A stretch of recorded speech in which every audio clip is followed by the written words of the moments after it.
আসসালামু আলাইকুম, আমন্ত্রণ বাংলা ভিশন সংবাদে আপনাদের সাথে আছে আমি রেজওয়ান এলফিজ। শুরুতে বিআরবি কেবল সংবাদ শুনুন।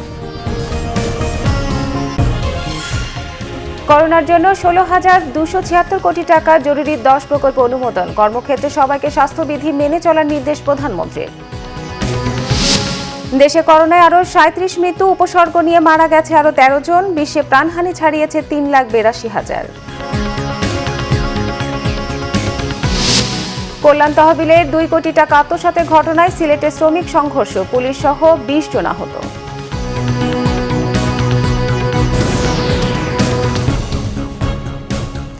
দেখছিলেন বিআরবি কেবল সংবাদ শিরোনাম, এবার বিস্তারিত। দেশে জেলা সদর হাসপাতালগুলোতে আইসিইউ নিশ্চিত করতে সংশ্লিষ্টদের নির্দেশ দিয়েছেন প্রধানমন্ত্রী শেখ হাসিনা। একই সাথে হাসপাতালগুলোতে অক্সিজেন সরবরাহ বাড়াতে তাগিদও দিয়েছেন তিনি। মঙ্গলবার জাতীয় অর্থনৈতিক পরিষদের নির্বাহী কমিটি একনেক সভায় এসব নির্দেশনা দেন প্রধানমন্ত্রী। এছাড়া করোনা প্রতিরোধে 2টি প্রকল্প সহ 16,276 কোটি টাকার 10টি প্রকল্পের অনুমোদন দেয় একনেক। সাধারণ ছুটি শেষে জাতীয় অর্থনৈতিক পরিষদের নির্বাহী কমিটির সভায় গণভবন থেকে ভিডিও কনফারেন্সে যোগ দেন প্রধানমন্ত্রী শেখ হাসিনা। বৈঠকের শুরুতে প্রধানমন্ত্রী বলেন, করোনা পরিস্থিতিতে সবাইকে স্বাস্থ্যবিধি মেনে চলতে হবে, স্বাস্থ্য সুরক্ষা ব্যবস্থা মেনেই যেতে হবে কর্মক্ষেত্রে। প্রত্যেকেই তাদের জীবন যাত্রা যেন অব্যাহত রাখতে পারে, সচল রাখতে পারে, সেদিকে লক্ষ্য রেখে আমরা এই পদক্ষেপটা নিয়েছি। কিন্তু সেই ক্ষেত্রে আমি বলবো এরপরেও সকলে চলাফেরা বা সব কিছুতেই যেন স্বাস্থ্যবিধিটা মেনে চলবেন। প্রধানমন্ত্রী গণভবন থেকে একনেক সভায় যোগ দিলেও রাজধানীর আগারগাঁওয়ের এনএসি সম্মেলন কেন্দ্রে ছিলেন সংশ্লিষ্ট মন্ত্রী, প্রতিমন্ত্রী সহ ঊর্ধ্বতন কর্মকর্তারা।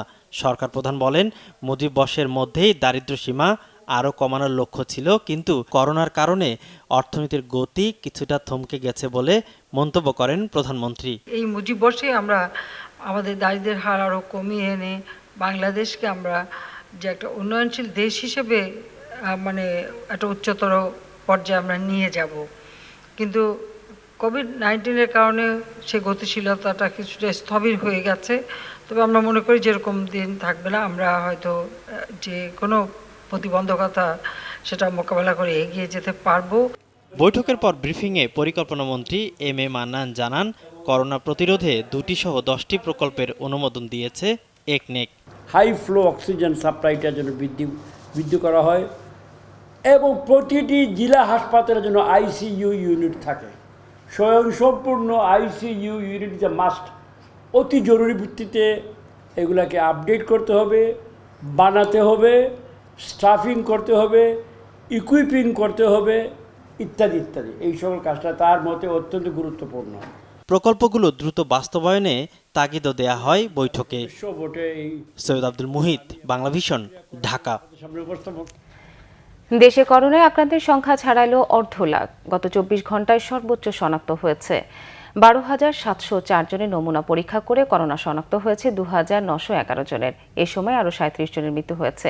এ নিয়ে মোট মারা গেলেন 709 জন। মঙ্গলবার স্বাস্থ্য অধিদপ্তরের নিয়মিত সংবাদ বুলেটিনে এসব তথ্য জানানো হয়েছে। সাধারণ কাপড়ের মাস্ক করোনা ভাইরাস প্রতিরোধে এখন পর্যন্ত বাংলাদেশে 52,445 জন করোনা রোগী শনাক্ত হয়েছেন। এর মধ্যে সুস্থ হয়ে বাড়ি ফিরেছেন 11,120 জন। 24 ঘন্টায় সুস্থ হয়েছেন 523 জন। যে 37 জন মারা গেছেন তাদের মধ্যে পুরুষ 33 জন ও নারী 4 জন। দেশের 52টি পরীক্ষাগারে গত 24 ঘন্টায় 14,950 জনের নমুনা সংগ্রহ করা হয়েছে। এ পর্যন্ত নমুনা পরীক্ষা হয়েছে 3,33,073টি।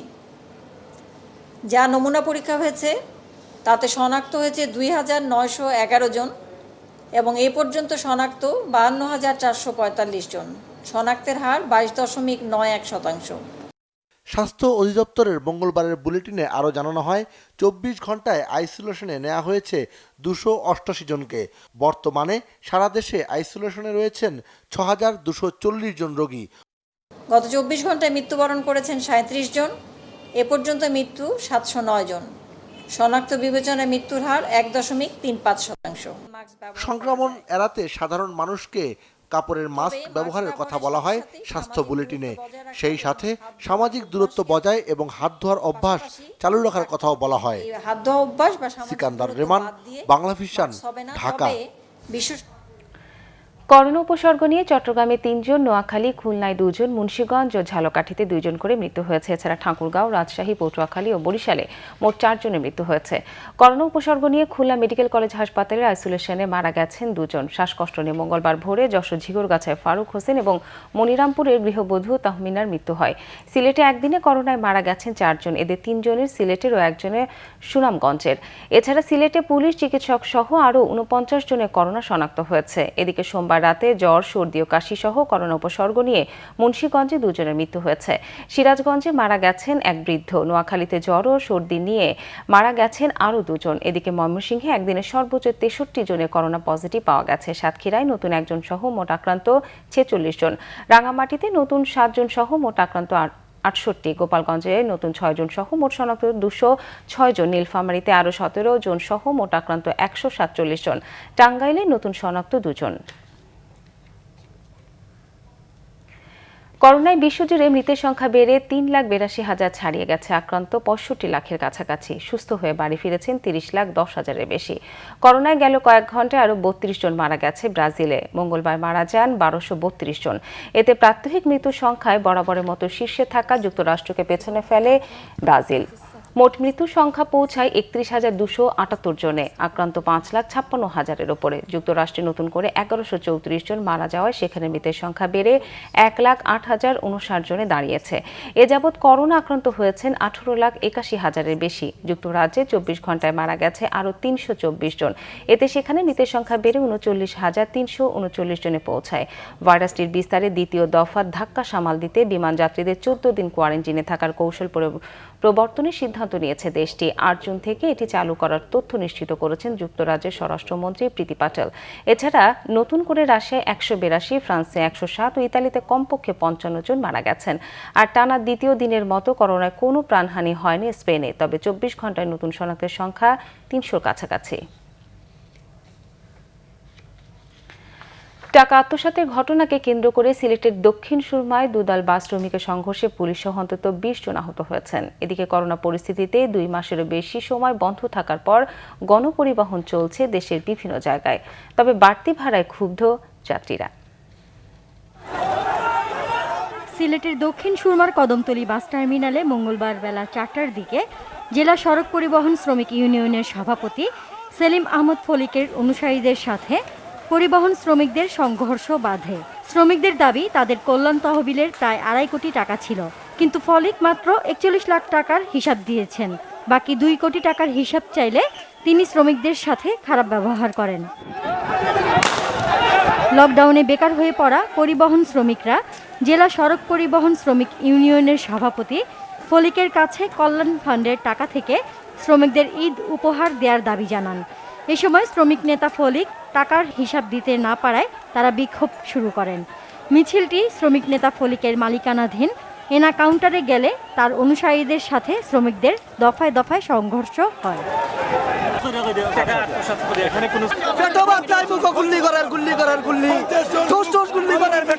আবার যদি এই ধরনের কার্যকলাপ হয়, সিলেটের বিভাগের প্রত্যেক শ্রমিক ইউনিয়নের নেতৃবৃন্দ নিয়ে এই প্রতিরোধ করব।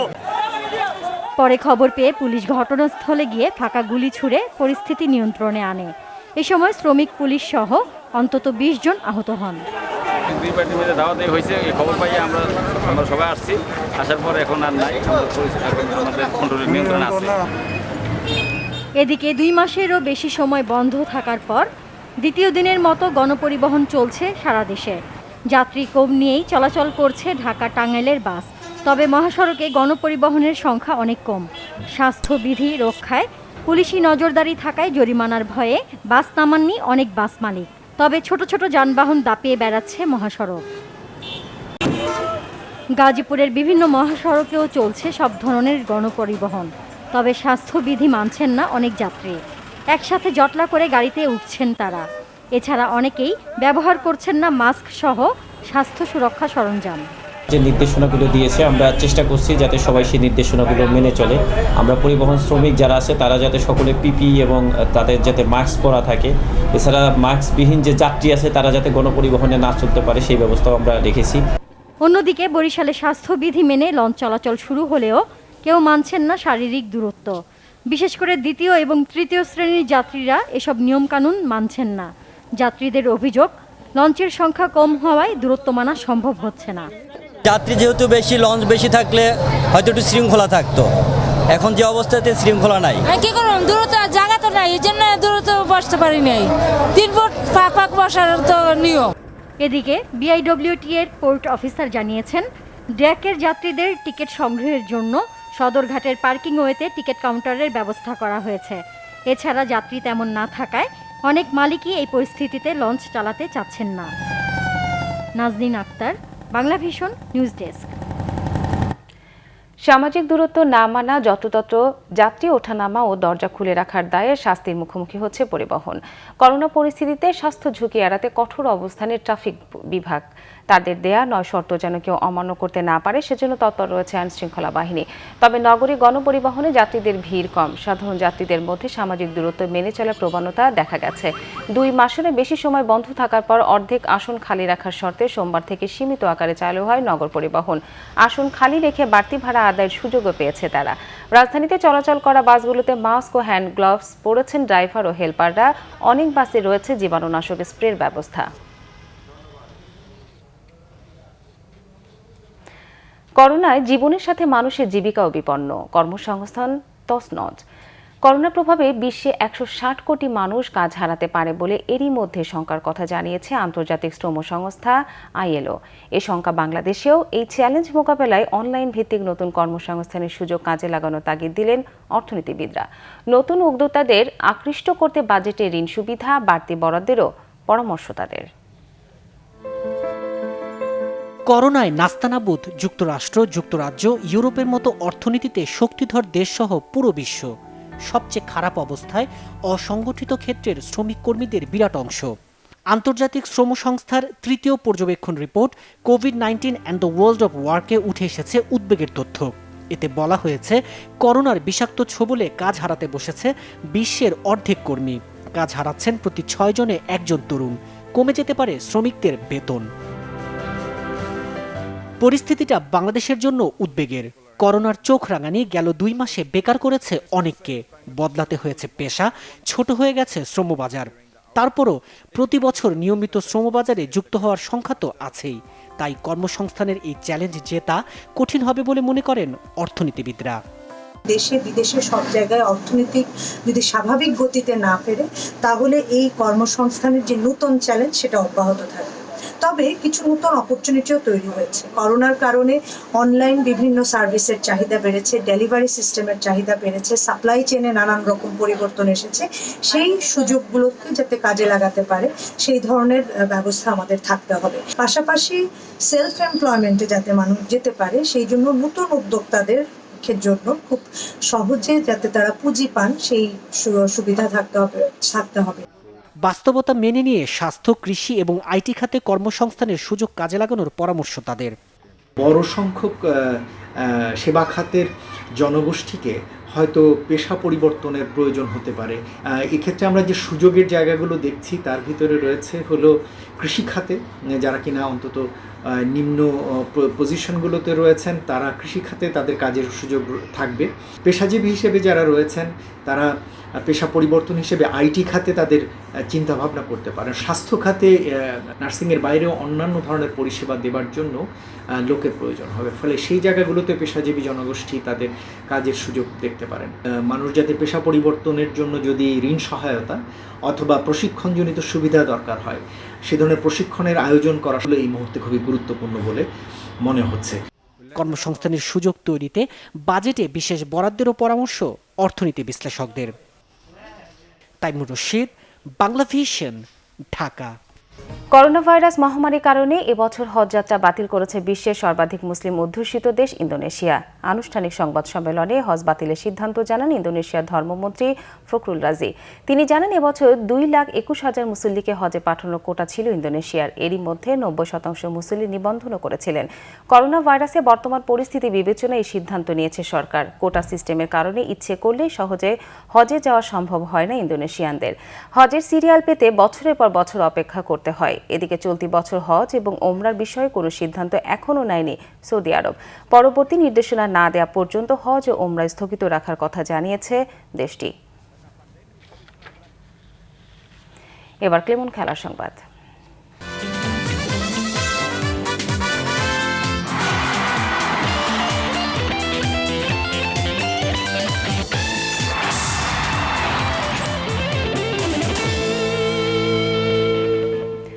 করোনার লড়াইয়ে ঢাকা মেট্রো ক্রিকেট একাডেমির অসহায় কোচদের আর্থিক সহায়তা দিলেন জাতীয় দলের সাবেক অধিনায়ক মাশরাফি বিন মুর্তজা। তার নড়াইল এক্সপ্রেস ফাউন্ডেশন থেকে 82 জন কোচকে দেওয়া হয় ঈদ উপহার। মহামারী করোনায় প্রায় 2 মাস কোচিং কার্যক্রম বন্ধ বিসিবি তালিকাভুক্ত ঢাকা মেট্রো ক্রিকেট একাডেমিগুলোর। মূল আয়ের পথ বন্ধ কোচদের। বাংলাদেশ ক্রিকেট একাডেমি কোচেস অ্যাসোসিয়েশনের করোনা লড়াইয়ে তাদের সহযোগিতায় এগিয়ে আসেন সাবেক জাতীয় অধিনায়ক ও নড়াইলের সংসদ সদস্য মাশরাফি বিন মুর্তজা। আবাহনী মাঠে অর্থ প্রদান অনুষ্ঠানে ব্যক্তিগত কারণে উপস্থিত থাকতে পারেননি তিনি। তবে মুঠোফোনে একাডেমি কোচদের ঈদ শুভেচ্ছা জানিয়ে ভবিষ্যতেও সহযোগিতার আশ্বাস দেন তিনি। তার পক্ষে নড়াইল এক্সপ্রেস ফাউন্ডেশনের প্রতিনিধিরা নগদ অর্থ তুলে দেন কোচদের হাতে।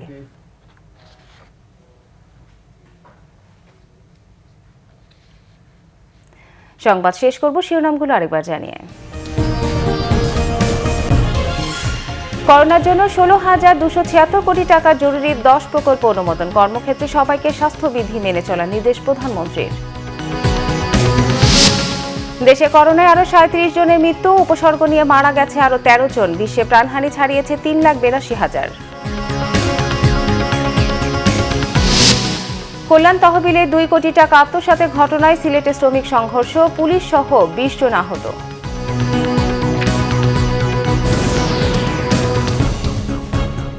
এই ছিল এখনকার মতো। পরের সংবাদ সকালে 11টায় দেখার আমন্ত্রণ রইল। এছাড়া বাংলা ভিশন সংবাদ ও সংবাদ সংশ্লিষ্ট অনুষ্ঠান দেখতে লগ ইন করুন facebook.com/বাংলাভিশন এবং সাবস্ক্রাইব করুন youtube.com/বাংলাভিশন নিউজে।